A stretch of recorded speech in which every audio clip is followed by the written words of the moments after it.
বন্ধক রাখা জায়েজ আছে।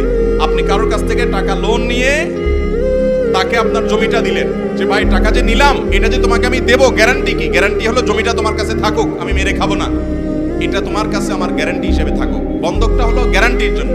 কিন্তু আমাদের সমাজে যেটা হয়, শতকরা প্রায় 100%-এর মতো, 99%-এরও বেশি মানুষ জমি বন্ধক রেখে সেই জমি ভোগ করে।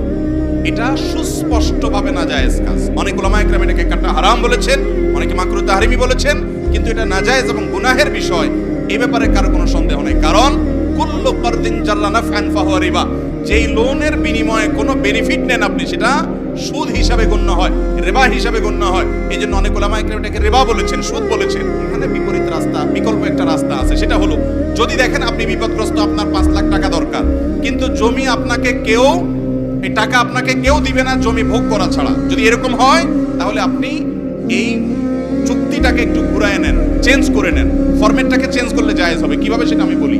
যারা কট নেন, ফরম্যাটটা হবে এরকম, ধরুন কথার কথা, ওনার জমি আমার টাকা, আমি ওনাকে 5 লাখ টাকা দিলাম, উনি আমাকে জমি দিল। আমরা বলবো এটা কট না, এটা বন্ধক না, এটা নিচ্ছি আপনার কাছ থেকে আমি ভাড়া হিসাবে। আপনার 10 কাঠা জায়গা আছে, 1 বিঘা জায়গা আছে, 5 লাখ টাকা আমি আপনাকে এখন অগ্রিম দেব, এই জমিটা আমি ভাড়ায় নেব। প্রতি মাসে এই 1 বিঘা জায়গার ভাড়া আমি 100 টাকা দেব। দুই পক্ষ রাজি হয়ে 2 টাকাও ধরতে পারে, এটা তাদের ব্যাপার। 100 টাকা, 200 টাকা বা 50 টাকা ভাড়া থাকলো প্রতি মাসে, বছরে 1200 টাকা ভাড়া থাকলো। 5 লাখ টাকা যে দিলাম, এটা হলো ভাড়ার অগ্রিম। তাহলে এটা হলো জমি ইজারা। ইজারা মানে ভাড়া দেওয়া।